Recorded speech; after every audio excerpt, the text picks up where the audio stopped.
So a lot of times when I do tours, especially in Italy, I show the students gold leaf and why gold leaf was used and the meanings behind gold leaf, not only to let in light, but for spirituality and themes relating to religion.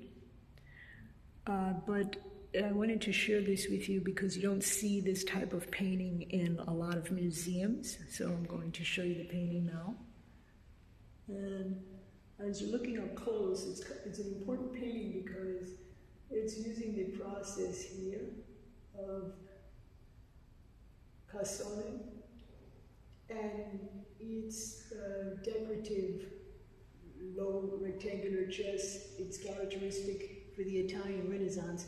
You see that kind of building up that's happening here. And they were for furniture pieces of this type, were made of wood, inlaid, carved, painted, and gilded. And they were used as dowry trust, sometimes for weddings or jewelry or clothing. And museums usually have pieces of them. Sometimes they don't have, to collect the whole collection, but they're mythological or historical. So kind of get a feeling of that. And I'm going to go up anyway. I want to show you the texture on this because it's like, really see how thick it is. So I thought that was kind of interesting. Also, sometimes when you're looking at paintings, you can also think about they look very, sculptured. If you're looking especially at a lot of Renaissance art, you'll notice that it has or even if you're looking at a Chimbue and you see a lot of gold leaf in it, you'll also, sometimes the museum does really well with pairing them with also statues. And some of these statues here are from the mid-12th and 13th century.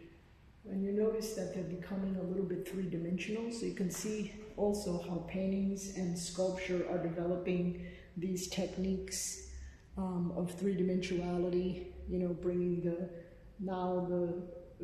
Virgin Mary here, which is this figure is sitting, and she has a three-dimensional base. You can see the foreshortening of her legs and the areas of her knee, her patella coming forward, and the baby Jesus is sitting in her lap.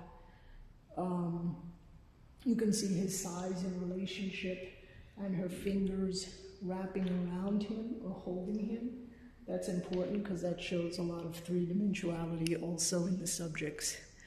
So, and they're becoming a little bit more enhanced where they're showing the sides.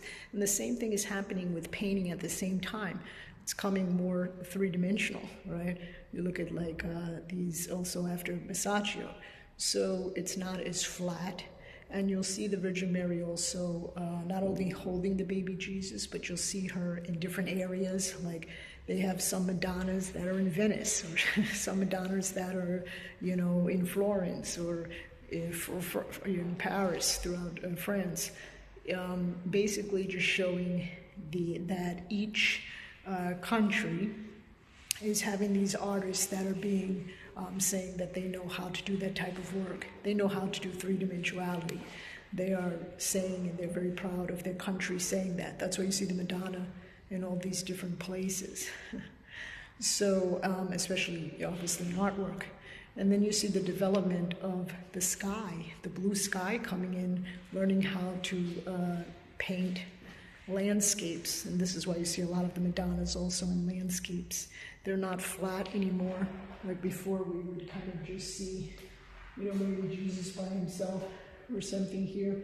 Now you kind of see this background, and then they start moving into, I'll show you, building up these backgrounds. Now you have these landscapes and these themes showing they know how to do three-dimensionality. And also, now that they know how to paint landscapes, they can eliminate a lot of the gold leaf for light, but it still has that symbolic religious feel because they start putting in a lot of more symbols also. They keep a lot of symbols in the paintings. For an example, If you look at a lot of religious art here, you'll see the halos on the angels, and some of these are kind of gold leaf. And you can see they're really thinking about perspective, because you have these little figures. They're not totally correct, but you see these little figures, and you see one being smaller and getting larger. So they're showing that they know how to kneel, and they're showing you a sense of space as the perspective in between those figures. And then they move on to these ideas where they have these figures also on these pedestals. So they're showing you that, and the drapery becomes a little bit more elaborate. So you can see the shadows in the drapery, they're not as flat. Imagine doing something like this back then with all these stairs, you know, and showing that off, that you know that sense of perspective. And also the figures and the shadows on the stairs and the details in their clothing and the details in the building. So it is a great development as you go on into the paintings. And I wrote a book on that, but I also go into the symbolism of colors in this time period. Okay, see you later.